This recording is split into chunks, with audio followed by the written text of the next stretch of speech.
결혼식 날 시어머니가 제 손을 꼭 잡으며 말했죠.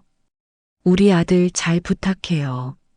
그 따뜻한 말이 12년 후 제 인생을 무너뜨릴 줄은 몰랐어요. 지금 저는 압니다. 그들이 원한 건 며느리가 아니라 조용히 사라질 누군가였다는 걸. 4시에 눈을 떴어요. 알람이 울리기 전에 일어나는 게 습관이 됐죠. 침대 옆 탁자 위엔 시어머니가 어제 남겨두신 쪽지가 보여요. 수연, 아침 식탁 8시까지. 고등어는 꼭 껍질째. 저는 한숨도 쉬지 않아요. 한숨 소리마저 시어머니 귀에 들릴까 봐요. 병원 야간 근무를 마치고 돌아온 지 3시간. 샤워도 못하고 주방으로 향합니다. 부엌 불을 켜면 제일 먼저 보이는 게 결혼 사진이에요. 액자 속 저는 환하게 웃고 있어요. 26, 간호학과를 졸업하고 대학병원에 첫 발령받던 해였죠. 결혼식 날 시어머니의 손이 제 손을 꼭 잡았을 때 진심이라 믿었어요. 예식장 대기실에서였죠. 저는 긴장한 얼굴로 서 있었고 시어머니는 제 양손을 감싸며 말했어요. 수연 씨, 우리 아들 좀 잘 부탁해요. 착한 아이예요. 그냥 조금만 이해해주면 돼요. 목소리가 떨렸어요. 그때 전 그 떨림을 모성애라고 생각했죠. 지금 생각하면 그건 경고였어요. 조금만 이해해달라는 말. 그게 12해 동안 제가 들어야 했던 모든 말의 시작이었던 거예요. 고등어를 굽는 냄새가 집안에 퍼집니다. 6시 반. 시어머니는 7시에 일어나세요. 정확히 7시 3분에 거실로 나오시죠. 그 3분은 제가 상을 완벽하게 차릴 수 있는 시간이에요. 된장찌개, 시금치나물, 김구이, 계란말이, 고등어구이. 5가지는 기본이에요.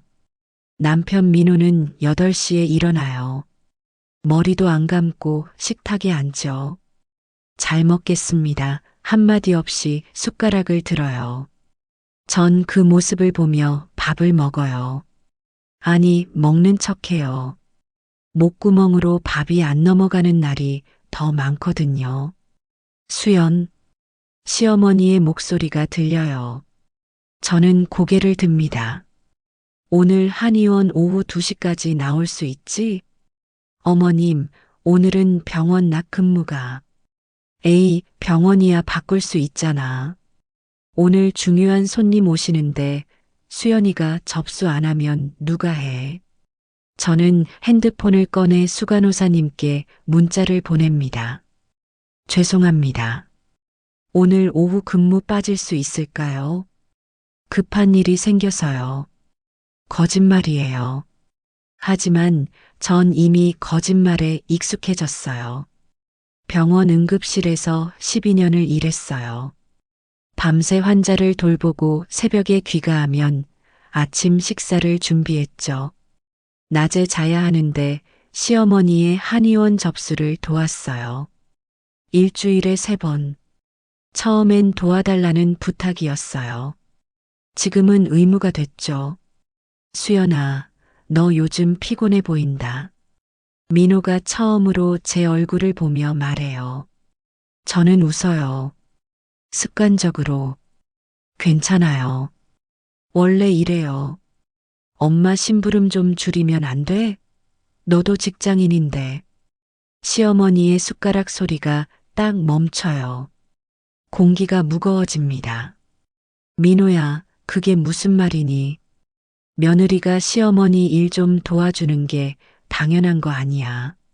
수연이도 싫은 소리 한 번 없이 잘해주는데 내가 왜 나서니? 민호는 더 이상 말하지 않아요. 고개를 숙이고 밥을 먹죠. 저는 그 모습이 익숙해요.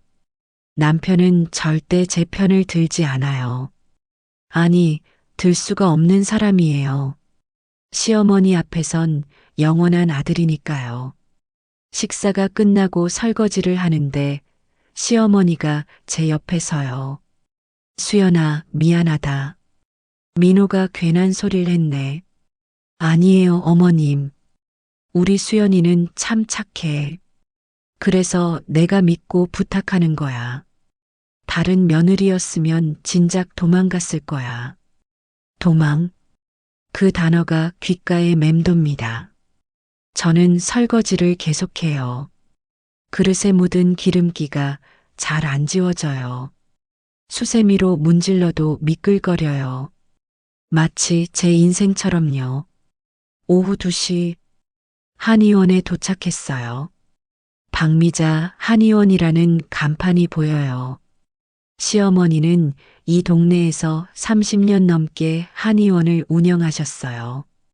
동네 사람들은 모두 시어머니를 존경해요. 원장님, 며느리 참 효자네요 라는 말을 수없이 들었죠. 접수대에 앉아 환자 차트를 정리해요. 오늘 예약 환자는 12명. 시어머니는 진료실에서 환자를 보고 계세요. 침을 놓는 소리, 환자와 나누는 대화 소리가 들려요. 원장님 덕분에 허리가 많이 좋아졌어요. 다행이네요. 꾸준히 오셔야 해요. 저는 그 목소리를 들으며 생각해요. 저 따뜻한 목소리의 주인이 집에 오면 칼날이 되는 사람이라는 걸 누가 믿을까요? 5시가 되자 마지막 환자가 나가요. 시어머니가 진료실 문을 열고 나오세요. 수연아, 수고했어. 오늘 매출 좀 정리해주고 가. 네, 어머님. 아, 그리고 수연아. 저는 고개를 들어요. 내일 새벽엔 미역국 끓여놔. 민호 아버지 기일이잖아. 알겠습니다. 시어머니는 가방을 들고 먼저 나가세요. 저는 혼자 남아 컴퓨터 앞에 앉아요. 매출 정리, 약재 주문, 다음 주 예약 확인. 1시간이 더 걸려요. 집으로 돌아가는 길. 버스 안에서 핸드폰을 봐요.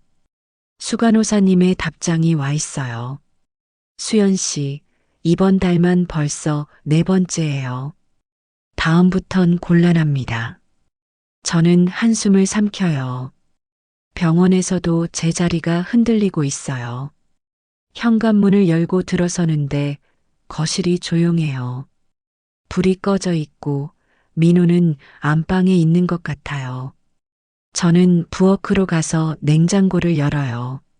내일 아침 미역국 재료를 확인해야 해요. 그때 안방에서 목소리가 들려요. 민호와 시어머니예요. 엄마, 수연이가 요즘 너무 힘들어 보여요. 그래서 어쩌자는 거니? 내가 돈을 더 벌어오면 수연이가 일 안 해도 되겠지. 근데 내 월급으로 되겠니? 그건 그렇지만. 민호야, 엄마 말 잘 들어. 수연이는 원래 저런 애야. 조용히 일하는 걸 좋아해. 불평 한 번 없잖아. 저는 냉장고 문을 살며시 닫아요. 숨소리도 죽여요. 엄마가 보기엔 말이야, 수연이가 그만두면 이 집도 조용해질 거야. 요즘 병원에서도 자꾸 빠지고 한의원 일도 실수 많고 차라리 집에서 쉬는 게 나을지도 몰라. 그만두면 조용해진다. 그 말이 머릿속을 때려요. 저는 그 자리에 굳은 채 서 있어요. 심장이 빠르게 뛰어요. 내가 없어지면 조용해진다. 내가 사라지면 이 집이 평화롭다. 그 의미를 천천히 깨달아요. 저는 이 집의 일원이 아니에요. 그저 조용히 일하다가 조용히 사라져야 할 누군가일 뿐이에요. 핸드폰을 꺼내 화면을 봐요. 시간은 밤 9시. 저는 현관으로 다시 나와요. 신발을 신고 밖으로 나가죠. 아무도 제가 나간 걸 모를 거예요. 편의점 앞 벤치에 앉아요. 차가운 바람이 얼굴을 스쳐요. 눈물이 날 것 같은데 나오지 않아요. 이미 말라버렸나 봐요.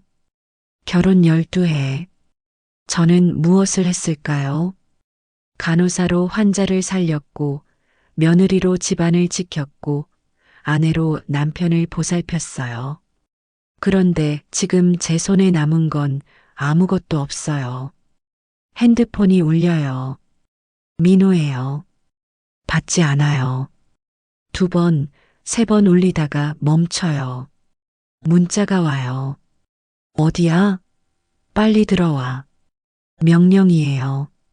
걱정이 아니에요. 저는 벤치에서 일어나 걷기 시작해요.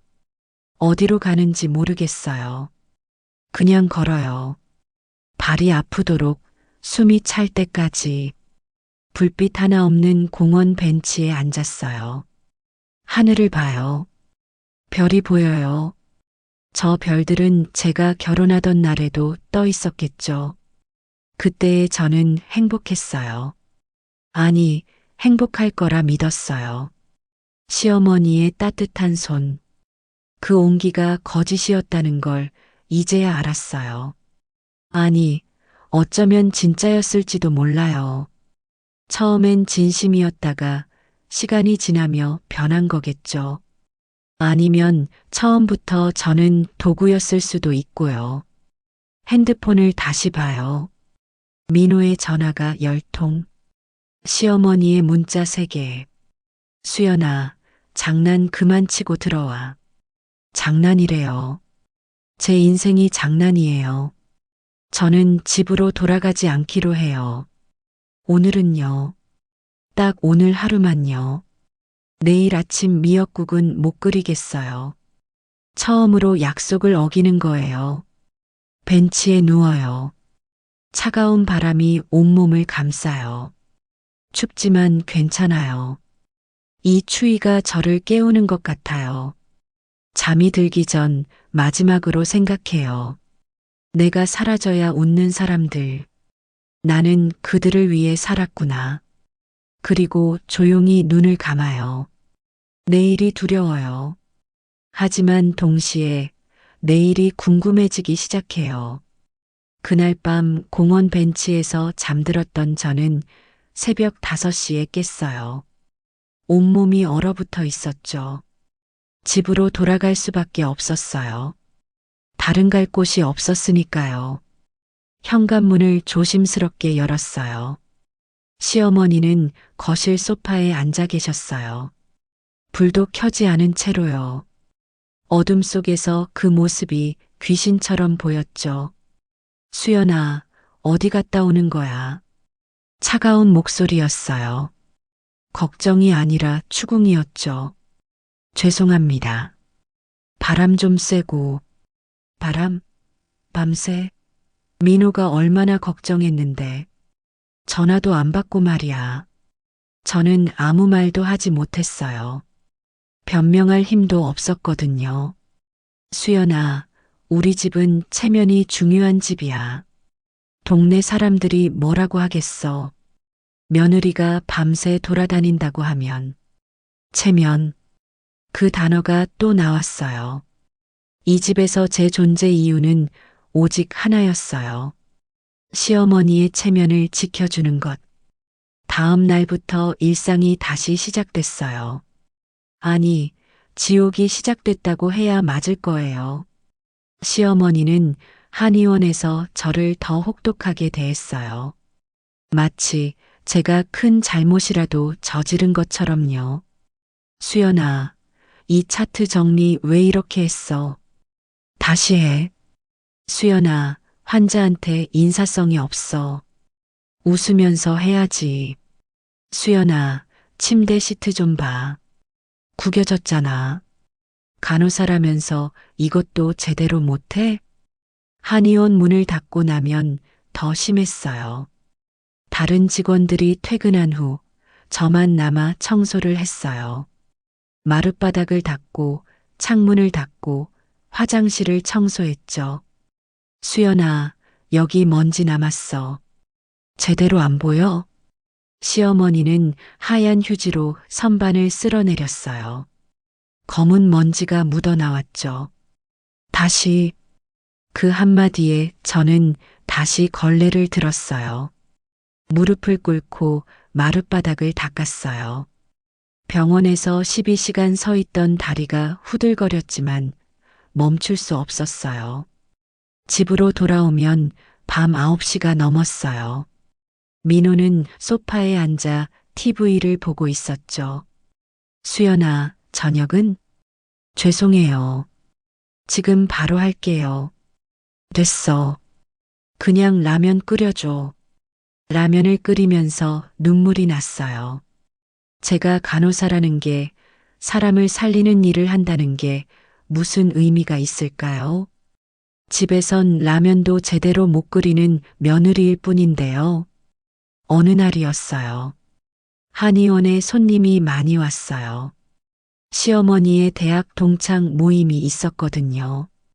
5명의 여자분들이 오셨죠. 모두 비슷한 나이, 비슷한 옷차림이었어요. 미자야, 며느리 참 예쁘네. 착해 보이고. 그럼요. 우리 수연이 정말 착해요. 간호사인데도 시집 일마다 않고 잘해줘요. 시어머니는 제 어깨를 토닥였어요. 손님들 앞에서만요. 저는 웃었어요. 입꼬리를 올렸죠. 가면을 쓴 것처럼요. 요즘 며느리들은 시어머니랑 같이 안 산다면서요? 우리 수연이는 달라요. 효심이 깊어서 먼저 모시겠다고 했어요. 거짓말이었어요. 제가 원한 게 아니었어요. 결혼하고 일주일 만에 시어머니가 말했죠. 수연아, 우리 같이 사는 게 어때? 내가 외로워서 그래. 거절할 수 없었어요. 신혼인데 시어머니를 외롭게 할 수 없었으니까요. 손님들이 돌아가고 나서 시어머니가 말했어요. 수연아, 오늘 차 대접이 형편없었어. 찻잔에 물때 있는 거 안 보였어? 죄송합니다. 제가 미쳐가 아니라 안 본 거지. 손님 앞에서 우리 집 망신시키고 싶어? 저는 고개를 숙였어요. 찻잔을 다시 설거지했어요. 세제를 듬뿍 묻혀서 문질렀죠. 손이 거칠어졌어요. 예전엔 환자들 피부에 닿는 손이라고 핸드크림을 열심히 발랐는데 이젠 그럴 여유도 없었어요. 병원에서도 달라졌어요. 수간호사님이 저를 부르셨어요. 수연 씨, 요즘 무슨 일 있어요? 근무 태도가 예전 같지 않아요. 죄송합니다. 죄송하다는 말만 하지 말고 정신 좀 차려요. 환자들이 뭐라고 해요?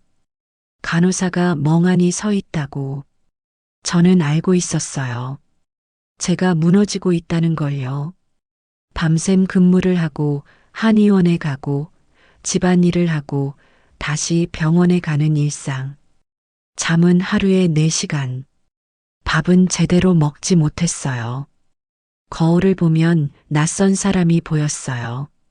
눈 밑에 다크서클, 움푹 꺼진 볼, 생기 없는 피부. 수연아. 어느 날 시어머니가 저를 불렀어요. 안방에서였죠. 앉아봐. 저는 방바닥에 앉았어요. 시어머니는 침대 끝에 앉아 저를 내려다봤어요. 수연아, 솔직히 말할게. 요즘 내가 많이 지쳐 보여. 아닙니다.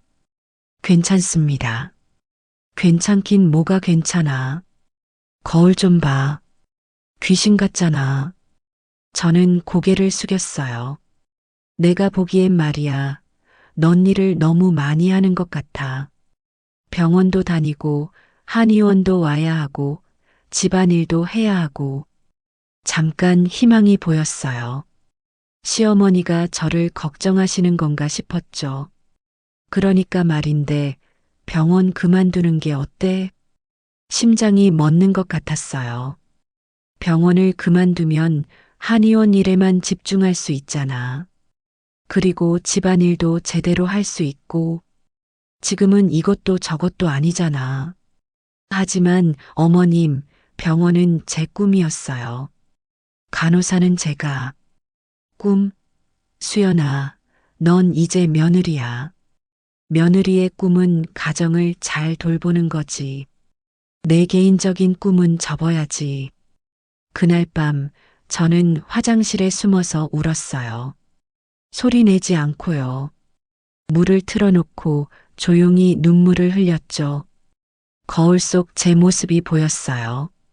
정말 귀신 같았어요. 생기 하나 없는 얼굴, 죽은 눈빛. 그때 깨달았어요. 저는 서서히 죽어가고 있다는 걸요. 육체적으로가 아니라 정신적으로요. 제 존재가 지워지고 있었어요.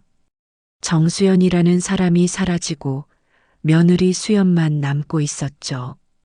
화장실 문을 나서는데 시어머니와 민호가 거실에서 대화하는 소리가 들렸어요. 민호야, 수연이한테 병원 그만두라고 해봐. 엄마, 그건 수연이가 결정할 문제잖아요. 아니야. 이건 우리 집안의 문제야. 며느리가 밖에서 너무 바쁘게 살면 집안이 무너져. 내 아버지 살아계셨을 때도 그랬어. 내가 한의원에만 매달렸다고 얼마나 싸웠는데. 그래도 민호야, 내가 가장이잖아. 결정을 해야지. 저는 그 자리에 서서 온몸이 얼어붙는 걸 느꼈어요. 제 인생을, 제 꿈을, 제 존재를 남들이 결정하고 있었어요. 제 의견은 중요하지 않았어요.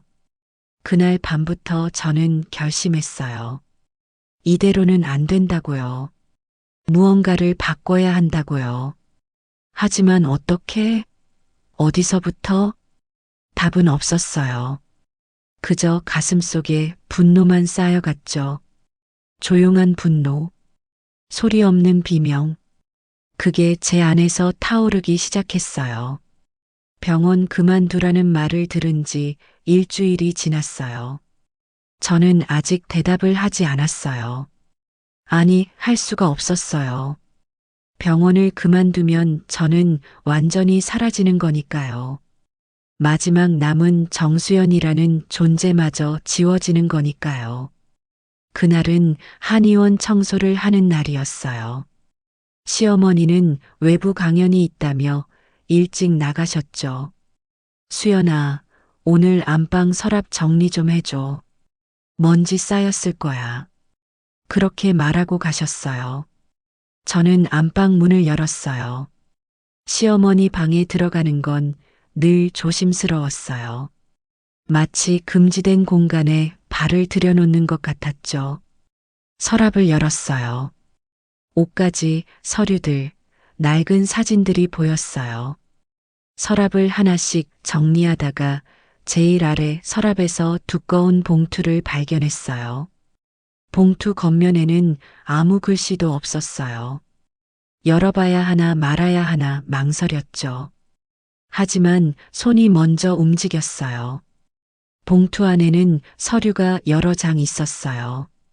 제일 위에 있던 건 부동산 매매 계약서였어요. 매도인은 박미자, 시어머니 성함이었죠. 매수인은 장유라, 장유라. 그 이름을 본 순간 심장이 쿵 내려앉았어요. 시어머니의 대학 동창이자 절친이라던 분이었어요. 한 달 전 한의원에 오셨을 때 시어머니가 소개해 주셨죠. 수연아, 인사해. 유라 이모야. 나랑 한의대 동기였어. 그때 장유라는 저를 위아래로 훑어보더니 말했어요. 며느리께서 참 조용하네요. 요즘 며느리들은 다 당당한데. 칭찬인지 비아냥인지 알 수 없는 말투였어요. 계약서 날짜를 봤어요. 2달 전이었어요. 물건 주소는 이 집이었어요. 지금 우리가 살고 있는 이 집. 시어머니가 이 집을 팔았다고요? 아니, 팔려고 계약을 했다고요? 손이 떨렸어요. 다음 서류를 봤어요. 은행 통장 사본이었어요. 엄청난 금액이 입금되어 있었어요. 10억? 시어머니 명의였어요. 머릿속이 복잡해졌어요. 이게 무슨 의미일까요? 왜 시어머니는 집을 팔면서 아무 말도 안 하셨을까요? 민호는 알고 있을까요? 서류를 다시 봉투에 넣으려는데 손이 멈췄어요. 뭔가 이상했어요. 계약서 맨 아래 작은 글씨로 적힌 특약사항이 보였거든요. 본 계약은 현 거주자의 동의 없이 진행하며 소유권 이전 시 거주자는 별도 통지 없이 퇴거해야 함.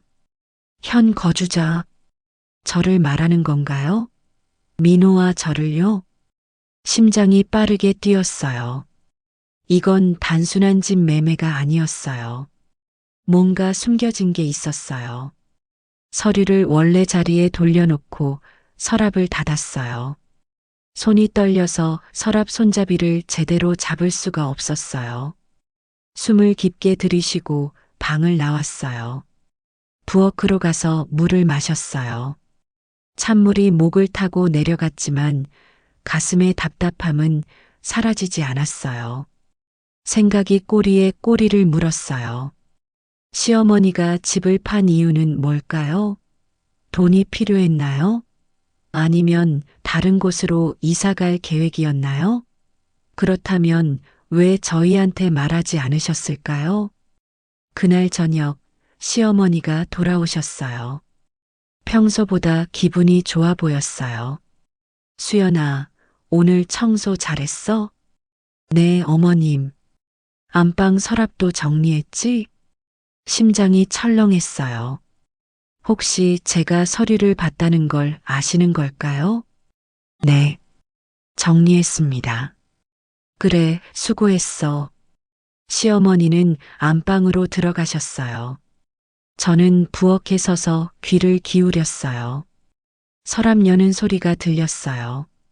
잠시 후 조용해졌어요. 아무 일도 없었다는 듯이요. 밤이 깊어갔어요. 민호는 야근이라며 아직 안 들어왔어요. 요즘 야근이 부쩍 늘었어요. 저는 거실 소파에 앉아 TV를 틀었어요. 보는 건 아니었어요. 그저 소리만 흘러나올 뿐이었죠. 그때 안방에서 전화 통화하는 소리가 들렸어요. 시어머니였어요. 유라야, 나야. 목소리가 평소와 달랐어요. 부드럽고 친근했어요. 집에서 저한테 하는 차가운 목소리와는 완전히 달랐죠. 저는 TV 볼륨을 낮췄어요. 아니, 껐어요. 귀를 기울였어요. 응, 그거 말이야. 다음 주면 될 것 같아. 응. 그 여자는 그냥 도장만 찍게 하면 돼. 아무것도 모르니까. 걱정 마. 그 여자. 그 단어가 귓속으로 파고들었어요. 그 여자가 누구죠? 설마 저를 말하는 건가요? 민호한테는 내가 얘기했어. 응. 계획대로 하면 돼. 수연이는 순한 애니까 별 문제 없을 거야. 온몸이 얼어붙었어요. 저였어요. 제 이름이 나왔어요. 계획이요? 무슨 계획이죠? 그래, 병원 그만두게 하는 것까진 성공했어. 이제 조금만 더 밀어붙이면 돼. 유라야, 너만 믿는다. 통화가 끊어졌어요. 저는 소파에 그대로 얼어붙어 앉아 있었어요. 머릿속이 하얘졌어요. 아니, 새까맣게 무너져 내렸어요. 병원 그만두게 하는 게 계획이었다고요? 저를 밀어붙인다고요? 도장을 찍게 한다고요? 퍼즐 조각들이 맞춰지기 시작했어요. 계약서, 장유라, 시어머니의 통화, 민호의 이상한 태도, 병원 그만두라는 압박, 모든 게 계획된 거였어요. 저를 이 집에서 제 인생에서 지우려는 계획. 부엌 불을 껐어요. 어둠 속에 서 있었어요. 창밖으로 보이는 가로등 불빛만 희미하게 들어왔죠. 한 가지 생각만 맴돌았어요. 무언가 숨기고 있다. 그들은 나를 이용하고 있다. 현관문이 열렸어요. 민호였어요. 늦은 시간인데도 술 냄새가 나지 않았어요. 야근이 아니었던 거예요. 수연아, 안 자고 뭐해? 저는 어둠 속에서 그를 봤어요. 남편. 12년을 함께 산 사람. 하지만 지금 제 눈엔 낯선 사람으로 보였어요. 민호 씨, 물어볼 게 있어요. 뭔데? 어머님이 집을 파셨다는 거 알고 계셨어요? 어둠 속에서 민호의 얼굴이 굳어지는 게 보였어요. 그것만으로 충분했어요. 답을 얻었으니까요. 수연아, 그건 알고 계셨네요. 수연아, 들어봐. 이건 엄마가. 저는 손을 들어 그의 말을 막았어요. 됐어요. 더 이상 듣고 싶지 않아요. 방으로 들어가 문을 닫았어요. 민호가 문 밖에서 뭐라고 말하는 것 같았지만 들리지 않았어요. 아니, 듣고 싶지 않았어요. 침대에 누워 천장을 봤어요. 어둠만 보였어요. 하지만 그 어둠 속에서 뭔가가 선명해지기 시작했어요. 진실. 그들은 처음부터 저를 원하지 않았어요. 필요했을 뿐이에요. 집안일 해줄 며느리, 한의원 일 도와줄 노동력, 체면 지켜줄 도구. 이제 그 도구가 필요 없어진 거예요. 그래서 버리려는 거죠. 조용히 깨끗하게. 눈물이 났어요. 하지만 슬픔의 눈물이 아니었어요. 분노의 눈물이었어요. 12년. 제 청춘, 제 꿈, 제 인생, 모든 걸 바쳤는데 이게 제가 받은 대가였어요. 저는 그날 밤 결심했어요. 더 이상 당하고만 있지 않겠다고요. 진실을 알아내겠다고요. 그들이 무슨 계획을 꾸미고 있는지 정확히 알아내겠다고요. 핸드폰을 켰어요. 인터넷에 검색했어요. 부동산 사기, 허위 계약, 재산 편취, 여러 기사가 떴어요. 읽으면 읽을수록 확신이 들었어요. 시어머니와 장유라가 뭔가를 꾸미고 있다는 걸요. 새벽까지 자료를 찾았어요. 눈이 빠개지도록 화면을 봤어요. 그리고 하나의 계획이 떠올랐어요. 저도 준비해야 했어요. 당하지 않으려면, 살아남으려면. 진실을 알아낸 후 사흘이 지났어요. 저는 아무렇지 않은 척 일상을 이어갔어요. 아침밥을 차리고 한의원에 나가고 집안일을 했죠. 하지만 속으론 모든 걸 관찰했어요. 시어머니의 표정, 민호의 눈빛, 그들의 대화 하나하나를요. 그날 저녁이었어요. 민호가 평소보다 일찍 퇴근했어요. 6시. 손에는 검은색 서류 봉투를 들고 있었죠. 얼굴이 창백했어요. 시어머니는 안방에 계셨고 거실엔 저와 민호뿐이었어요. 수연아, 앉아봐. 민호의 목소리가 떨렸어요. 저는 소파에 앉았어요. 심장이 빠르게 뛰었지만 표정은 평온하게 유지했어요.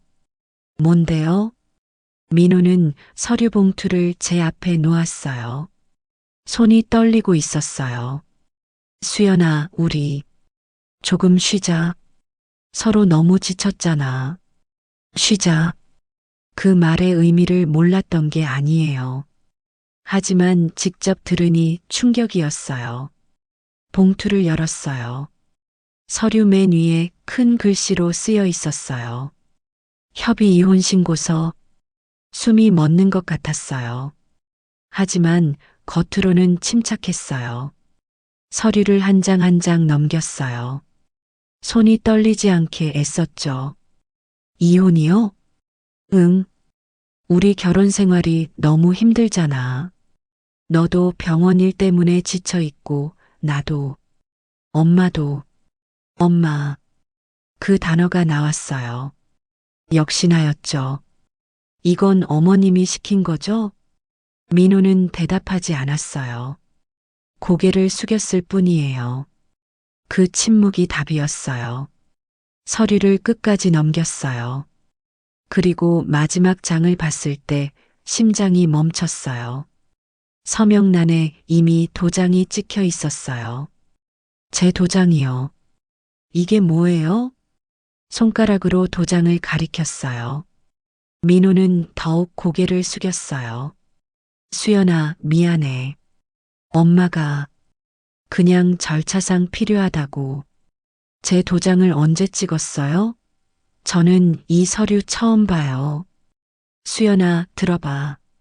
이건 언제요? 제 목소리가 커졌어요. 민호가 움찔했어요. 지난주에 내가 병원 갔을 때 엄마가 내 도장 찾아서 온몸에 소름이 돋았어요.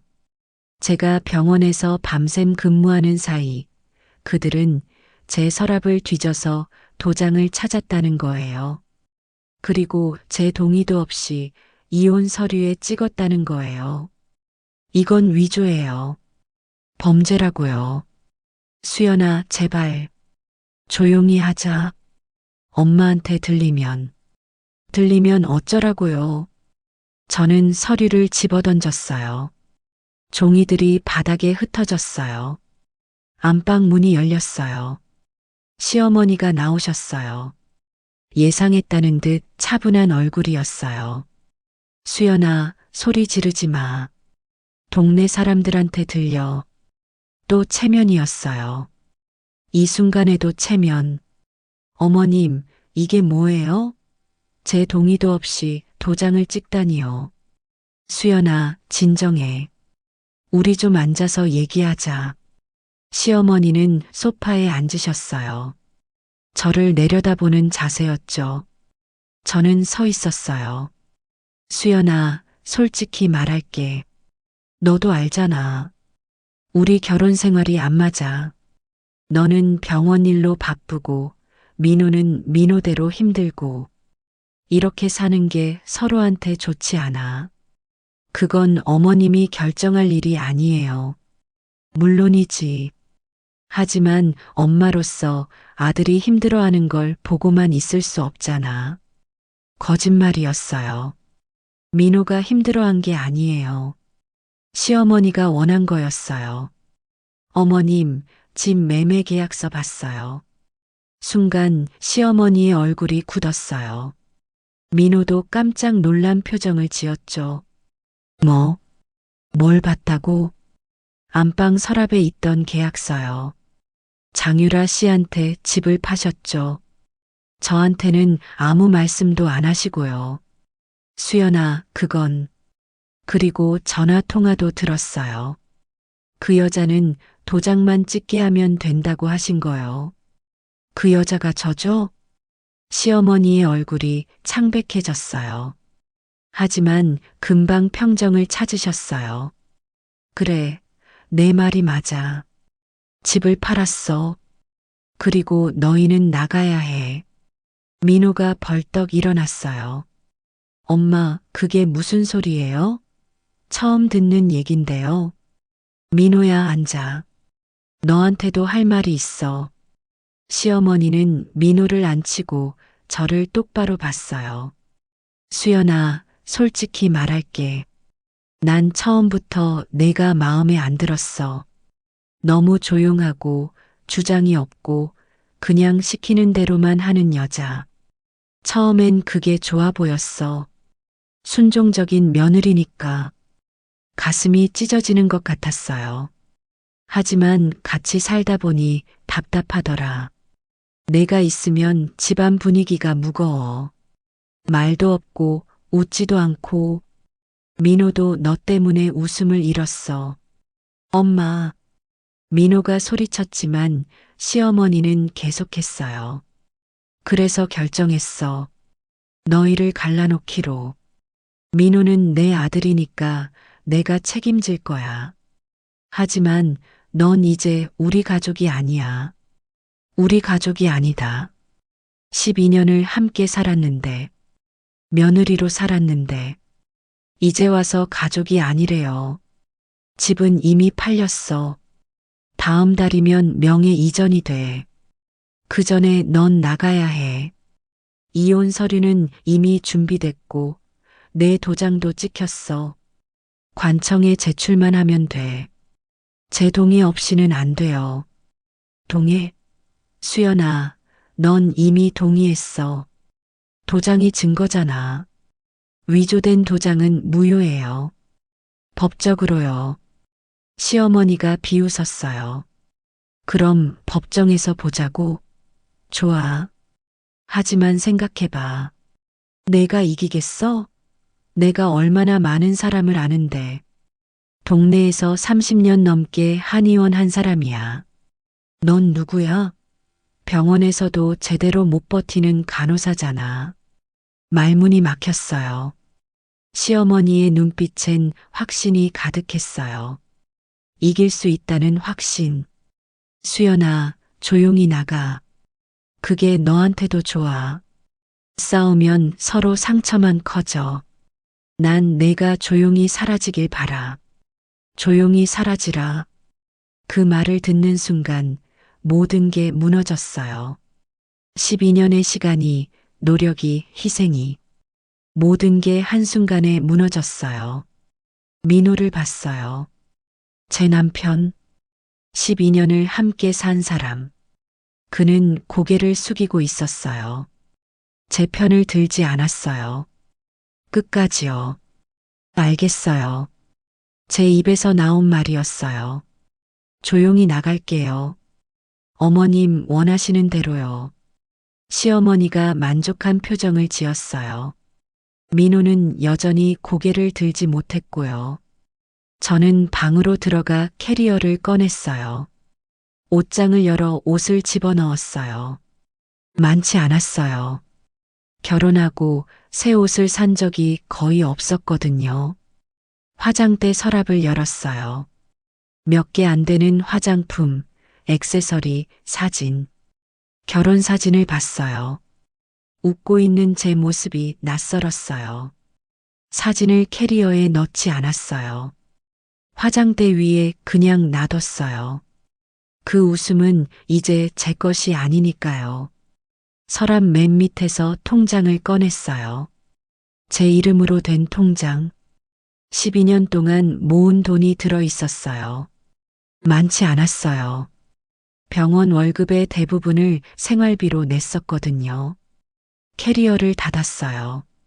지퍼를 올리는 소리가 유난히 크게 들렸어요. 낡은 캐리어. 결혼할 때 가져온 바로 그 캐리어였어요. 12년 전에도 이 캐리어를 끌고 이 집에 들어왔고 지금 다시 이 캐리어를 끌고 나가는 거예요. 그 사이에 제가 얻은 건 뭐였을까요? 아무것도 없었어요. 거실로 나왔어요. 시어머니와 민호는 여전히 소파에 앉아 있었어요. 나갈게요. 수연아. 민호가 처음으로 입을 열었어요. 미안해. 미안하다고요. 그 말이 뭐가 중요해요? 이미 모든 게 끝났는데요. 됐어요. 현관문을 열었어요. 밖은 어두웠어요. 가로등 불빛만 희미하게 빛나고 있었죠. 캐리어를 끌고 나섰어요. 바퀴가 현관턱을 넘을 때 덜컹거렸어요. 뒤돌아보지 않았어요. 그 집을, 그 사람들을, 골목길을 걸었어요. 캐리어 바퀴 소리만 밤거리에 울렸어요. 어디로 가야 할까요? 갈 곳이 없었어요. 친구도 없었어요. 12년 동안 시댁살이 하느라 친구들과도 연락이 끊겼었거든요. 버스 정류장에 앉았어요. 마지막 버스가 지나가고 있었어요. 캐리어를 옆에 세우고 하늘을 봤어요. 별이 보였어요. 핸드폰을 꺼냈어요. 통화 목록엔 민호, 시어머니, 병원뿐이었어요. 제 인생이 얼마나 좁았는지 한눈에 보였어요. 눈물이 났어요. 처음으로 소리내서 울었어요. 아무도 없는 밤거리에서요. 12년 동안 참았던 눈물이 쏟아졌어요. 울면서 생각했어요. 나는 조용히 사라지는 사람이었구나.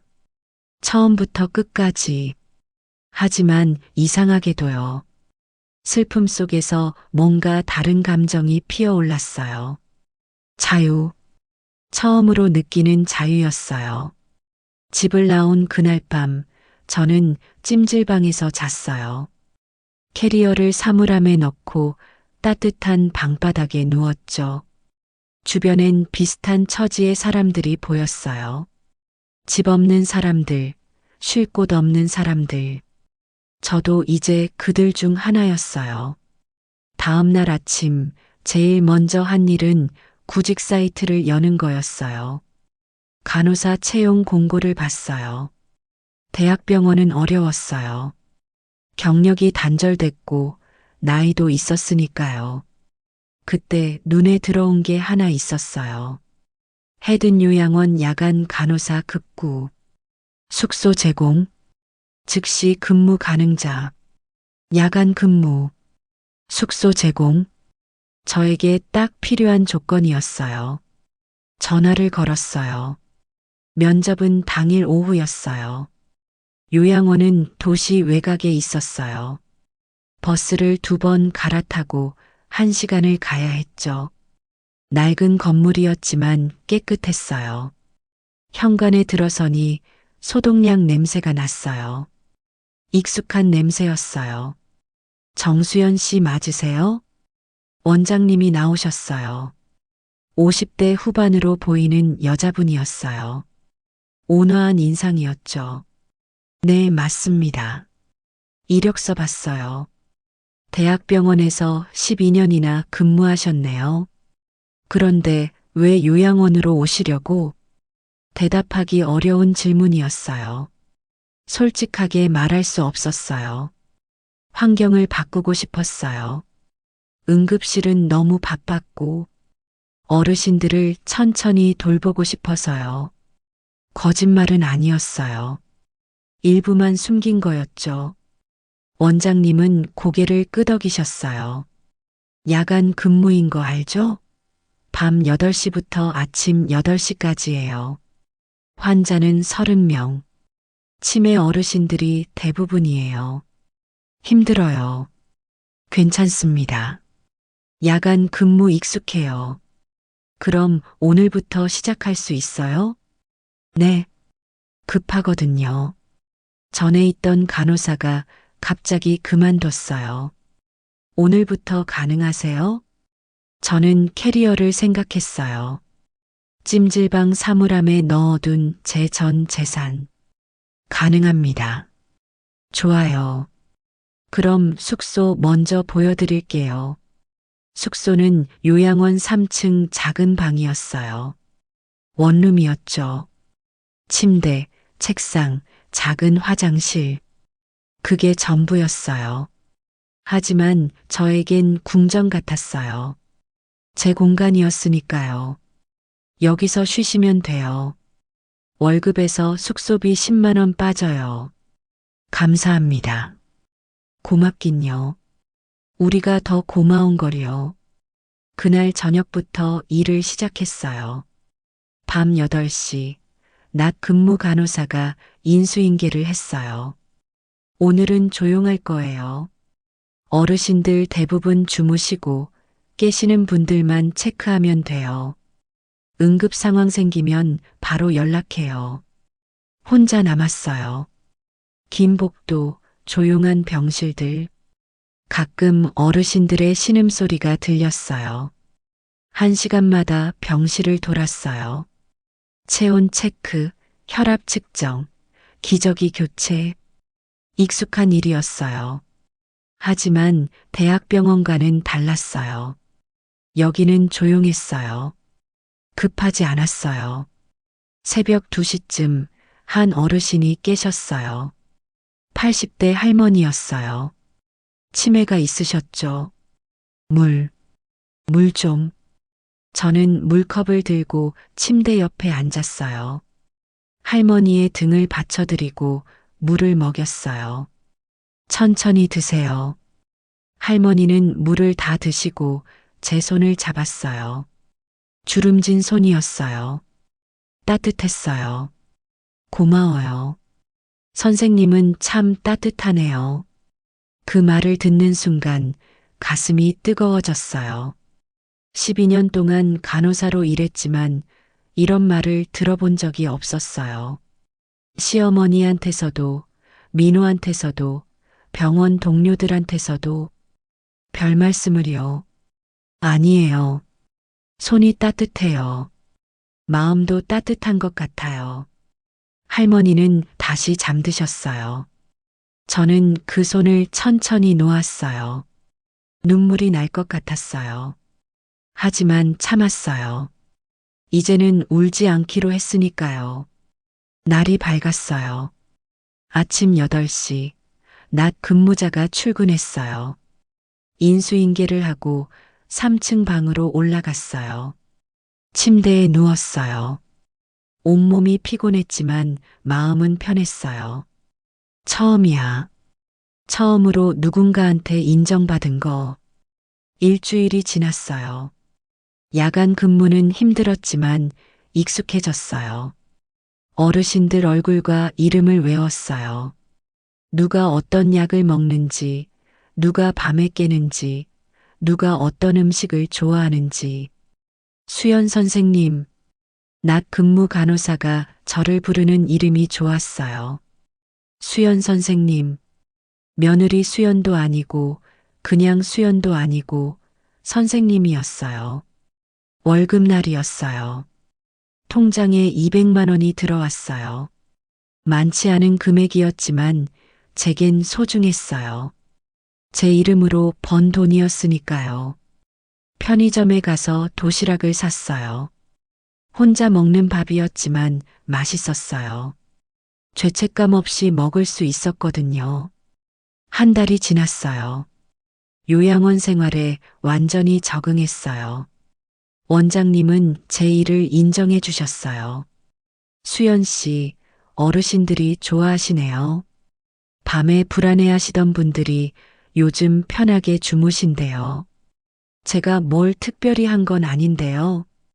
그게 특별한 거예요. 마음으로 돌보는 거, 마음으로 돌본다. 그 말이 가슴에 와닿았어요. 시댁에서는 몸으로만 일했지만 여기서는 마음으로 일할 수 있었어요. 어느 날 저녁이었어요. 야간 근무를 시작하기 전 간호사 휴게실에서 TV를 틀었어요. 저녁 뉴스가 나오고 있었죠. 앵커의 목소리가 들렸어요. 다음 소식입니다. 유명 한의원 원장이 부동산 사기 혐의로 경찰 조사를 받고 있습니다. 심장이 철렁했어요. TV를 봤어요. 화면에 낯익은 얼굴이 보였어요. 시어머니, 박미자, 그리고 그 옆에 장유라. 두 사람은 나란히 앉아 고개를 숙이고 있었어요. 자막이 떴어요. 박미자육12 한의원 원장, 허위 매매 계약으로 공동재산 편취 혐의. 리포터의 목소리가 이어졌어요. 방 씨는 지인 장 씨와 공모해 본인 소유의 부동산을 허위로 매매한 것처럼 꾸며 세금을 포탈하고 채권자들을 피해 재산을 은닉한 혐의를 받고 있습니다. 피해 금액은 10억 원대로 추정됩니다. 손이 떨렸어요. 리모컨을 떨어뜨렸어요. 10억 원. 허위 매매. 재산 은닉. 그 집 매매 계약서가 떠올랐어요. 시어머니와 장유라의 통화 내용도요. 그 여자는 도장만 찍게 하면 돼. 모든 게 계획된 범죄였던 거예요. 저를 쫓아낸 것도, 이혼 서류에 몰래 도장을 찍은 것도, 모두 범죄를 숨기기 위해서였던 거예요. 휴대폰이 울렸어요. 민호였어요. 한 달 만에 연락이었죠. 받지 않았어요. 다시 울렸어요. 또 받지 않았어요. 문자가 왔어요. 수연아, 뉴스 봤어? 엄마가 큰일 났어. 도와줘. 도와달라고요. 이제 와서요. 다른 문자가 왔어요. 모르는 번호였어요. 정수연 씨, 경찰입니다. 박미자 씨 사건 관련해서 참고인 조사가 필요합니다. 연락 주시기 바랍니다. 저는 핸드폰을 내려놨어요. 창밖을 봤어요. 밤이 내리고 있었어요. 복잡한 감정이 밀려왔어요. 분노, 허탈함, 그리고 뭐라고 표현할 수 없는 감정. 시원함? 통쾌함? 아니, 그것도 아니었어요. 슬픔이었어요. 시어머니에 대한 슬픔이 아니라 제 지난 12년에 대한 슬픔이었어요. 저는 범죄자의 집에서 살았던 거예요. 범죄자의 며느리였던 거예요. 모르고요. 순진하게요. 야간 근무 시간이 됐어요. 어르신들 병실을 돌았어요. 체온을 재고 약을 챙기고 이불을 덮어드렸어요. 78병실 할아버지가 깨어 계셨어요. 선생님, 무슨 일 있어요? 얼굴이 안 좋아 보이네. 아니에요. 괜찮아요. 거짓말. 나도 사람 살았어. 힘든 일 있으면 말해. 들어줄게. 저는 할아버지 침대 옆에 앉았어요. 주름진 손이 제 손을 잡았어요. 할아버지, 사람이 나쁜 짓을 하면 그걸 몰랐던 주변 사람도 나쁜 건가요? 왜 그런 생각을 해? 그냥요. 선생님 들어봐. 몰랐으면 죄가 아니야. 하지만 알고 나서가 중요해. 알고 나서 뭘 하느냐가 그 사람을 결정하는 거지. 알고 나서 뭘 하느냐. 그 말이 가슴에 박혔어요. 저는 이제 알았어요. 진실을요. 그럼 이제 뭘 해야 할까요? 복수? 용서? 무관심? 답은 아직 없었어요. 하지만 한 가지는 확실했어요. 이제는 제가 선택할 수 있다는 거요. 남들이 아니라 제가요. 경찰서에 갔어요. 뉴스를 본 지 사흘 후였어요.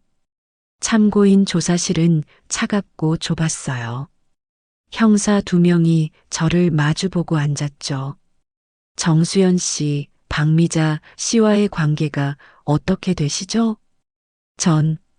전 며느리였어요. 였다는 건 이혼했다는 뜻인가요? 네. 한 달 전에요. 형사는 서류를 넘겼어요. 제 이혼 서류 사본이었어요. 이 서류, 정수연 씨가 직접 서명하신 거 맞나요? 아니요. 제 도장이 무단으로 사용됐어요. 무단 사용이요? 저는 그날의 일을 설명했어요. 시어머니가 제 도장을 몰래 찾아서 서류에 찍었다는 것. 저는 동의하지 않았다는 것. 형사는 메모를 했어요. 그럼 정수연 씨도 피해자네요. 부동산 매매 건은 알고 계셨나요? 우연히 알게 됐어요. 서랍에서 계약서를 봤죠. 그때 왜 신고하지 않으셨나요? 그때는 범죄인 줄 몰랐어요. 그냥 집을 파는 줄만 알았죠. 거짓말은 아니었어요. 정말 몰랐어요. 설마 시어머니가 사기를 칠 줄은요. 조사는 2시간 걸렸어요. 나올 때 형사가 말했어요. 정수연 씨는 혐의 없어요. 하지만 재판 때 증인으로 출석해야 할 수도 있어요.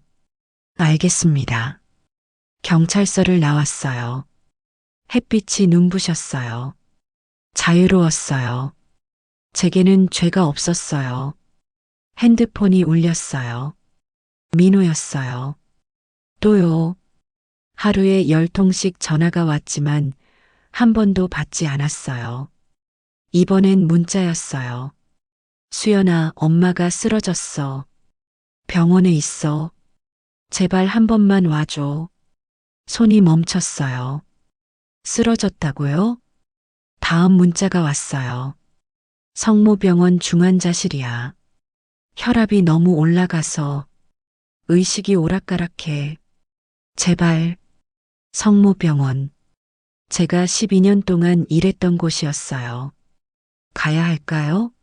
가지 말아야 할까요? 머릿속이 복잡했어요. 시어머니, 저를 내쫓았던 사람, 제 인생을 망친 사람, 하지만 12년을 함께 산 사람이기도 했어요. 버스에 올랐어요. 성모병원으로 가는 버스였어요. 제 발이 먼저 움직인 거예요. 병원에 도착했어요. 익숙한 복도, 익숙한 냄새. 제가 청춘을 바쳤던 곳이었어요. 지나가는 간호사들 중 몇몇이 저를 알아봤어요. 수연 선생님, 안녕하세요. 오랜만이에요. 어디 계셨어요? 요양원에서 일하고 있어요. 아, 그러시구나. 건강하시고요. 짧은 인사를 나누고 중환자실로 향했어요.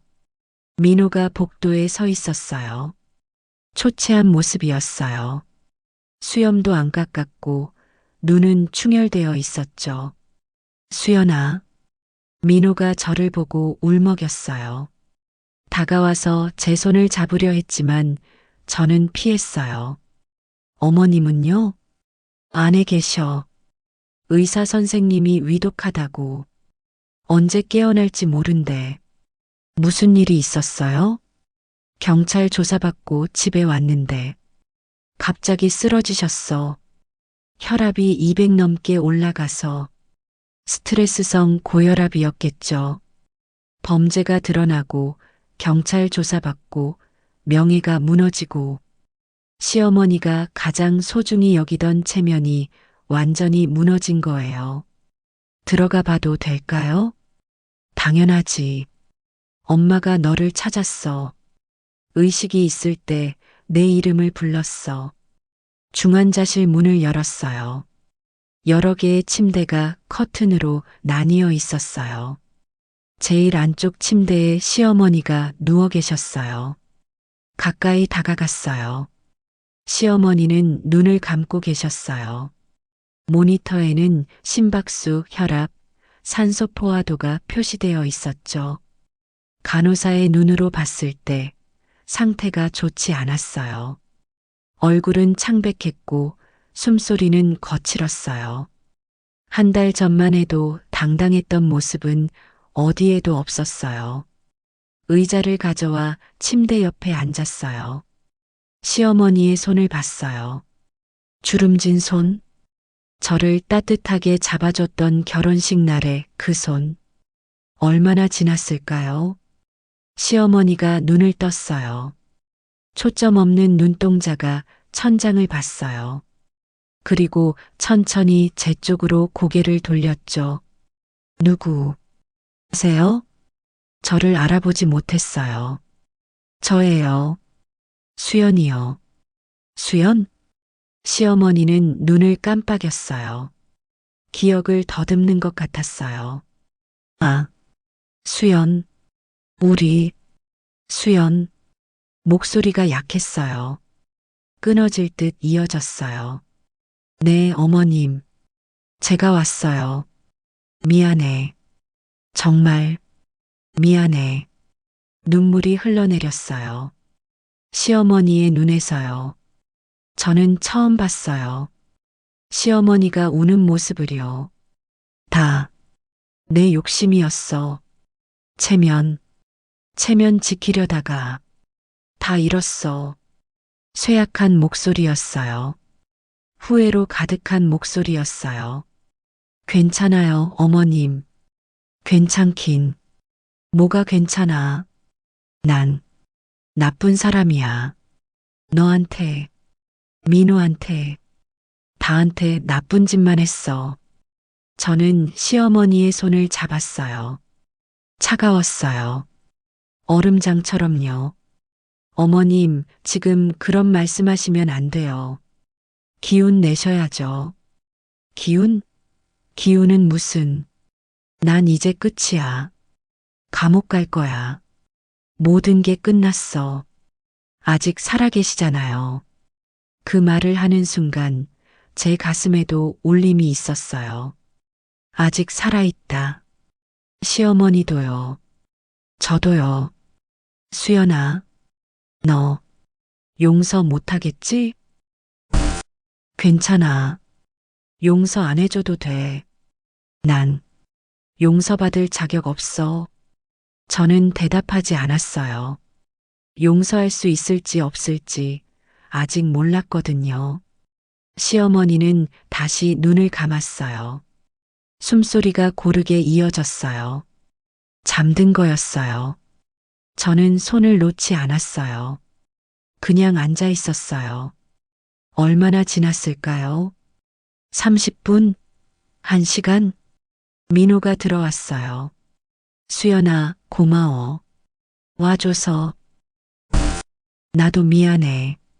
정말 미안해. 그때 내가 너를 지켜줬어야 했는데. 이제 와서 미안하다고 하면 뭐가 달라져요? 달라지는 건 없어. 알아. 하지만 그래도 말하고 싶었어. 민호는 제 옆에 섰어요. 시어머니를 내려다봤어요. 엄마가 왜 이랬을까? 돈이 필요한 것도 아니었는데. 그냥 체면 때문에 남들한테 잘 보이고 싶어서. 사람은 다 약한 존재예요. 어머님도 그랬던 거고요. 너는 참 착해, 수연아.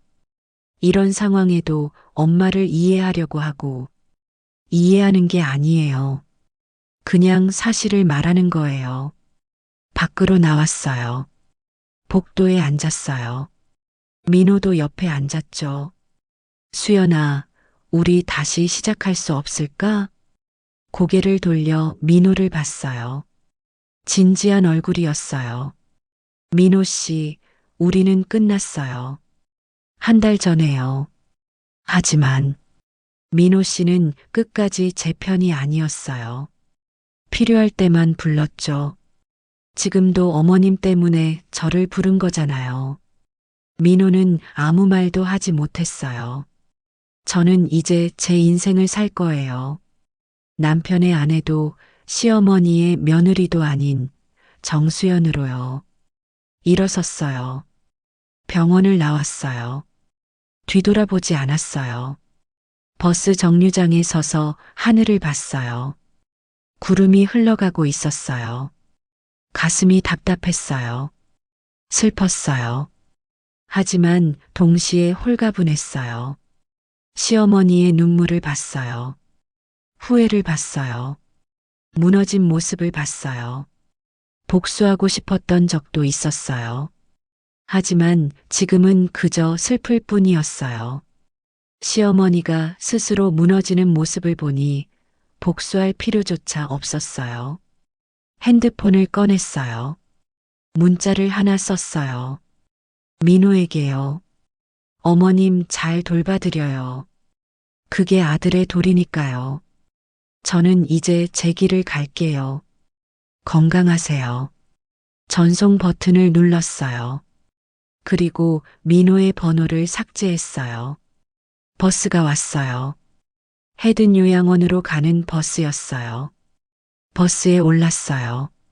창밖을 봤어요. 도시가 지나가고 건물들이 지나가고 사람들이 지나갔어요. 저도 지나가고 있었어요. 과거에서 미래로요. 속삭였어요. 아무도 듣지 못하게 조용히요. 나도 아직 살아있어. 그리고 이제야 진짜 살기 시작해. 시어머니가 쓰러진 지 일주일이 지났어요. 병원에서 연락이 왔어요. 의식이 돌아왔다고요. 하지만 저는 가지 않았어요. 갈 이유가 없었으니까요. 요양원에서의 일상이 계속됐어요. 밤마다 어르신들을 돌보고 낮에는 작은 방에서 잤어요. 단순하지만 평화로운 삶이었죠. 그날도 평범한 밤이었어요. 병실을 돌고 있는데 간호사 스테이션 전화가 울렸어요. 원장님이었어요. 수연 씨, 누가 찾아왔어요. 지금 당장 만나야 한다고 하는데요. 누군데요? 본인이 직접 얘기하고 싶대요. 1층 로비로 내려올 수 있어요? 불안한 예감이 들었어요. 로비로 내려갔어요. 거기에 민호가 서 있었어요. 손에 하얀 봉투를 들고요. 수연아, 왜 왔어요? 이거 엄마가 전해달래. 민호는 봉투를 내밀었어요. 저는 받지 않았어요. 저는 받고 싶지 않아요. 제발, 엄마가 마지막으로 부탁한 거야. 읽어만 봐줘. 마지막이라는 단어에 가슴이 철렁했어요. 무슨 일 있어요? 엄마가 내일 구속될 거야. 검찰에서 구속영장 청구했대. 재판받고 아마 오래 못 나올 거야. 봉투를 받았어요. 무거웠어요. 종이 몇 장인데도요. 민호는 더 이상 말하지 않고 돌아갔어요. 저는 봉투를 들고 3층 방으로 올라갔어요. 침대에 앉아 봉투를 열었어요. 편지지 3장이 들어 있었어요. 삐뚤빼뚤한 글씨였어요. 시어머니의 글씨였죠. 수연에게 첫 문장을 읽는데 손이 떨렸어요. 이 편지를 쓰는 게 쉽지 않구나. 무슨 말부터 해야 할지 모르겠어. 미안하다는 말로 시작하면 될까? 아니면 변명부터 해야 할까? 하지만 변명은 하지 않을게. 내가 한 짓은 변명할 수 없는 일이니까. 저는 계속 읽었어요. 수연아, 나는 내가 처음 우리 집에 왔을 때부터 너를 좋아하지 않았어. 솔직히 말할게. 너무 조용했어. 주장이 없었어. 시키는 대로만 했어. 그게 처음엔 편했어. 말 잘 듣는 며느리니까. 하지만 시간이 지날수록 답답했어. 너는 인형 같았어. 살아있는 것 같지 않았어. 가슴이 아팠어요. 하지만 읽었어요. 그런데 알아? 지금 와서 깨달았어. 내가 인형이 된 건 내가 그렇게 만들었기 때문이야. 너의 목소리를, 내 감정을, 내 꿈을 하나하나 빼앗았어. 체면이라는 이름으로, 가족이라는 이름으로 눈물이 났어요. 참지 않았어요. 그냥 흘러내리게 뒀어요. 장유라와 짜고 집을 판 건 내 욕심이었어. 명예를 지키고 싶었어. 빚이 있었거든. 한의원이 어려웠어. 환자가 줄었고 경쟁이 심해졌어. 하지만 동네 사람들한테는 잘 나간다고 거짓말했지. 체면 때문에. 그 체면을 지키려고 사기를 쳤어. 멍청한 짓이었어. 다음 장을 넘겼어요. 너를 내쫓은 건 가장 큰 죄야. 내가 알게 될까봐 두려웠어. 내 범죄를. 그래서 미리 없애려고 했어. 이혼시키고 멀리 보내고. 너무 잔인한 짓이었지. 알아. 지금도 알아. 중환자실에서 깨어났을 때 내가 옆에 있더라. 깜짝 놀랐어. 내가 그렇게 대했는데 왜 왔을까? 이해할 수 없었어. 그리고 내가 내 손을 잡아줬을 때 알았어. 너는 나보다 훨씬 강한 여자라는 걸. 손이 떨렸어요. 글씨가 흐려졌어요. 눈물 때문에요. 수연아, 미안하다. 정말 미안하다. 그리고 고맙다. 내가 제일 힘들 때 와줘서. 너는 내가 받을 자격 없는 따뜻함을 줬어. 마지막 문장이었어요. 너는 이제 자유야. 정말로. 나도, 민호도, 이 집도 다 잊어버려. 내 이름으로 살아. 정수연으로. 그게 내가 너한테 줄 수 있는 유일한 것이야. 건강해라. 행복해라. 마이너스 박미자. 편지를 내려놨어요. 가슴이 뭉클했어요. 분노가 있었어요. 슬픔도 있었어요. 하지만 그 속에 다른 감정도 섞여 있었어요. 이해? 아니, 이해는 아니었어요. 연민? 그것도 아니었어요. 그냥 놓아줌이었어요. 창문을 열었어요. 봄바람이 들어왔어요. 따뜻했어요. 편지를 다시 봤어요. 삐뚤빼뚤한 글씨, 후회로 가득한 문장들. 시어머니도 사람이었어요. 완벽하지 않은, 실수하는, 욕심부리는 평범한 사람. 저는 편지를 책상 서랍에 넣었어요. 버리지 않았어요. 간직하기로 했어요. 증오의 증거가 아니라 제가 여기까지 온 과정의 기록으로요. 다음 날 아침 뉴스를 봤어요. 시어머니가 구속됐다는 소식이었어요. 화면 속 시어머니는 수갑을 차고 고개를 숙인 채 호송차에 올랐어요. 핸드폰이 울렸어요. 민호였어요.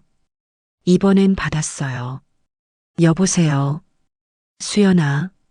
엄마가 뉴스 봤어요. 어떡하지? 나 혼자 어떡해. 민호는 울고 있었어요. 하지만 저는 이상하게 아무 감정이 들지 않았어요. 민호 씨, 혼자 살 수 있어요. 다 어른이니까요. 하지만 이제 연락하지 마세요. 우리는 이제 남이에요. 전화를 끊었어요. 번호를 완전히 차단했어요. 창밖을 봤어요. 요양원 정원에 꽃이 피고 있었어요. 봄이었어요. 그날 저녁 야간 근무를 시작했어요. 병실을 돌았어요. 78병실 할아버지가 깨어 계셨어요. 선생님, 얼굴이 밝아졌네. 그래요? 응. 뭔가 짐을 내려놓은 것 같아. 맞는 말이었어요. 짐을 내려놨어요. 증오라는 짐, 원망이라는 짐, 피해자라는 짐. 할아버지, 저 오늘 깨달았어요. 뭘? 용서는 상대를 위한 게 아니라 나를 위한 거라는 걸요. 할아버지가 빙그레 웃었어요. 그걸 깨달았으면 이제 진짜 어른이 된 거야. 저도 웃었어요. 진심으로요. 할아버지에게 물 한 잔을 드리고 복도로 나왔어요. 긴 복도, 조용한 밤, 형광등 불빛 아래 제 그림자가 길게 드리워졌어요. 그림자를 봤어요. 예전에 제 모습이 보이는 것 같았어요. 작고 조용하고 숨죽이며 살던 수연. 그리고 지금의 저도 봤어요. 당당하고 자유롭고 제 이름으로 사는 정수연. 속삭였어요. 미안해요, 어머님. 하지만 저는 행복할 거예요. 어머님이 원하신 대로요. 그 말이 용서인지 아닌지는 몰랐어요. 하지만 중요하지 않았어요. 중요한 건 저는 이제 자유라는 거였어요. 진짜로요. 간호사 스테이션으로 돌아왔어요. 차트를 정리하고 약을 준비하고 모니터를 확인했어요. 제 일을 했어요. 정수연의 일을요. 창밖으로 달이 떠올랐어요. 환한 보름달이었어요. 달빛이 제 얼굴을 비췄어요. 따뜻했어요. 저는 웃었어요. 그리고 일을 계속했어요. 새로운 시작을 향해서요. 1년이 지났어요. 계절이 한 바퀴 돌았어요. 봄이 지나고 여름이 왔고 가을이 물들었다가 겨울이 지나갔어요. 그리고 다시 봄이에요. 요양원 정원에 꽃이 피었어요. 작년에 심었던 꽃나무가 열심히 자라서 분홍빛 꽃을 피웠죠. 저는 그 나무를 보면서 생각했어요. 나무도 저도 비슷하다고요. 겨울을 견디고 봄을 맞이한다는 게요. 수연 선생님, 후배 간호사가 저를 불렀어요. 석 달 전에 입사한 25살 간호사였죠. 네, 지은 씨. 오늘 회의 때 선생님이 발표하시는 거 맞죠? 응, 맞아. 준비는 다 했어. 저는 이제 헤든 요양원의 책임 간호사예요. 반년 전에 승진했어요. 원장님이 제 일하는 모습을 보고 권유하셨죠. 수연 씨, 책임 간호사 해볼래요? 당신만큼 어르신들 마음을 이해하는 사람이 없어요. 처음엔 망설였어요. 제가 그럴 자격이 있을까 싶었거든요. 하지만 원장님이 말했어요. 자격은 스스로 만드는 거예요. 당신은 이미 충분해요. 그래서 받아들였어요. 책임감을요. 새로운 시작을요. 지금은 야간 근무와 낮 근무를 번갈아 해요. 후배들을 가르치고 어르신들 케어 플랜을 짜고 가족들과 상담도 해요. 바쁘지만 충실해요. 무엇보다 제 선택으로 하는 일이에요. 오후 회의 시간이 됐어요. 간호사들이 모두 모였어요. 저는 준비한 자료를 꺼냈어요. 오늘은 치매 환자 케어에 대해 얘기하려고 해요. 특히 야간 케어 방법에 대해서요. 발표를 시작했어요. 1년 동안 제가 경험하고 배운 것들을 나눴어요. 후배들은 열심히 메모했어요. 어르신들의 이름을 불러주세요. 매번 정성껏. 이름은 존재의 증명이거든요. 그 말을 하면서 제 가슴도 뭉클했어요. 저도 그랬으니까요. 며느리가 아니라 정수연으로 불리고 싶었으니까요. 회의가 끝나고 점심시간이었어요. 구내식당에서 밥을 먹는데 원장님이 옆에 앉으셨어요. 수연 씨, 발표 잘 들었어요. 역시 당신한테 맡기길 잘했어. 감사합니다. 근데 수연 씨, 물어봐도 돼요? 가족은 없어요? 그 질문이 나올 줄 알았어요. 1년 동안 한 번도 면회객이 없었으니까요. 명절에도 생일에도 혼자였으니까요. 저는 잠시 생각하다가 대답했어요. 지금은 없어요. 하지만 괜찮아요. 외롭지 않아요? 외롭지 않아요. 저는 제 이름으로 살아가니까요. 원장님은 고개를 끄덕이셨어요. 더 이상 묻지 않으셨죠. 식사를 마치고 3층 제 방으로 올라갔어요. 작은 방이지만 저만의 공간이에요. 침대, 책상, 옷장. 단순하지만 충분해요. 책상 서랍을 열었어요. 1년 전 받았던 편지가 있었어요. 시어머니의 편지요. 가끔 꺼내 읽어요. 증오하려고가 아니라 제가 여기까지 온 과정을 잊지 않으려고요. 편지 밑에는 통장이 있었어요. 1년 동안 모은 돈이 들어 있어요. 많지 않지만 꾸준히 늘었어요. 목표가 있거든요. 작은 원룸을 얻는 거요. 요양원 밖에 제 집을요. 아직은 시간이 더 필요해요.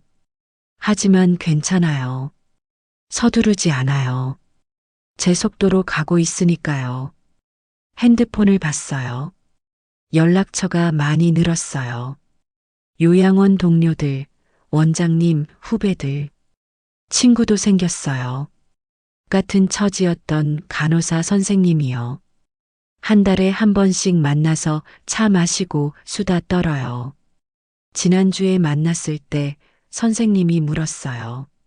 수연 씨, 전 남편 생각 안 나요? 가끔요. 하지만 그리운 건 아니에요. 그럼 뭐예요? 그냥 그때의 나를 생각하는 거예요. 왜 그렇게 살았을까 하고요. 후회돼요? 후회라기보다는 아쉬워요. 진작 깨달았더라면 좋았을 텐데요. 민호는 가끔 문자를 보내요. 차단했던 번호를 풀었거든요. 원망하고 싶지 않았어요. 그냥 과거의 인연으로 남기고 싶었죠. 지난달 문자가 왔어요. 수연아, 엄마가 형 집행됐어. 3년이래. 면회 갈 생각 있어? 답장하지 않았어요. 갈 생각도 없었어요. 그건 민호의 몫이니까요. 저는 이미 놓아줬어요. 창문을 열었어요. 봄바람이 들어왔어요. 따뜻했어요. 요양원 정원에서 어르신들이 산책하고 계셨어요. 휠체어를 탄 할머니, 지팡이를 짚은 할아버지, 간호사의 손을 잡고 걷는 어르신. 모두 누군가의 가족이었을 거예요. 엄마였고, 아빠였고, 할머니였고, 할아버지였겠죠. 하지만 지금은 그냥 한 사람, 한 사람이에요. 자기 이름을 가진요. 저도 그래요. 누군가의 며느리였고, 아내였지만 지금은 그냥 정수연이에요. 시계를 봤어요. 오후 4시. 저녁 근무 준비를 해야 해요. 옷을 갈아입고 거울을 봤어요. 1년 전과 달라진 제 모습이 보였어요. 눈에 생기가 돌아왔어요. 볼에 혈색이 생겼어요. 무엇보다 웃고 있었어요. 거울 속 저에게 말했어요. 수고했어. 여기까지 오느라. 1층으로 내려갔어요. 간호사 스테이션에서 인수인계를 받았어요. 수연 선생님, 오늘 72병실 할머니 상태 좀 안 좋으세요. 자주 확인해 주세요. 알겠습니다. 병실을 돌기 시작했어요. 하나하나 정성껏요. 김영숙 할머니, 안녕하세요. 박철수 할아버지, 저녁 드셨어요? 이순자 할머니, 오늘 기분이 좋아 보이세요. 이름을 불러드렸어요. 한 분, 한 분요. 78병실에 들어갔어요. 항상 격려해 주시던 할아버지였어요. 선생님, 또 왔네. 네, 할아버지. 오늘 컨디션 어떠세요? 좋아. 선생님 얼굴 보니까 더 좋고. 할아버지는 웃으셨어요. 주름진 얼굴에 환한 미소였어요. 선생님, 요즘 정말 밝아졌어. 1년 전하고 완전히 다른 사람 같아. 그래요? 응. 그때는 슬픈 눈이었는데 지금은 평화로운 눈이야. 평화. 맞는 말이었어요. 저는 평화로웠어요. 할아버지께 물 한 잔을 드리고 나왔어요. 모든 병실을 다 돌았어요. 스테이션으로 돌아와 차트를 정리했어요. 조용한 밤이었어요. 창밖을 봤어요. 달이 떠 있었어요. 환한 달빛이 요양원을 비추고 있었죠. 문득 1년 전이 떠올랐어요. 캐리어를 끌고 버스 정류장에 앉아 있던 밤. 갈 곳 없어 울던 밤. 모든 게 무너진 것 같던 밤. 하지만 지금은 알아요. 그건 무너진 게 아니라 재탄생의 시작이었다는 걸요. 노트를 꺼내 일기를 썼어요. 매일 쓰는 습관이 생겼거든요. 오늘도 무사히 하루를 보냈다. 어르신들 모두 편안하게 주무시고 계신다. 봄이 완전히 왔다. 정원의 꽃나무가 만개했다. 나도 꽃처럼 피어나고 있는 것 같다. 마지막 문장을 썼어요. 이제야 진짜 숨 쉰다. 내가 사라진 게 아니라 그들이 내 안에서 지워졌을 뿐이다. 펜을 내려놓고 창문을 봤어요. 동쪽 하늘이 밝아오고 있었어요. 새벽이었어요. 곧 해가 뜰 거예요. 자리에서 일어나 창문을 활짝 열었어요. 차가운 새벽 공기가 들어왔어요. 신선했어요. 해가 떠올랐어요. 천천히 당당하게요. 붉은 빛이 하늘을 물들였어요. 그 빛이 제 얼굴을 비췄어요. 따뜻했어요. 눈을 감았어요. 햇살을 느꼈어요. 새로운 하루가 시작되는 순간을요. 속삭였어요. 세상에, 그리고 저 자신에게요. 안녕하세요. 저는 정수연입니다. 48살 간호사예요. 누군가의 며느리도 누군가의 아내도 아닌 그냥 정수연이에요. 그리고 행복해요. 처음으로요. 눈을 떴어요. 해가 완전히 떠올라 있었어요. 새로운 하루였어요. 새로운 시작이었어요. 저는 웃으며 일을 시작했어요. 제 이름으로 사는 하루를요. 내가 사라져야 웃는 사람들. 하지만 나는 사라지지 않았다. 그저 다시 태어났을 뿐이다. 정수연이라는 이름으로. 그럼 오늘도 행복한 하루 되시고 다음에도 좋은 이야기, 별별 이야기로 찾아오겠습니다. 감사합니다.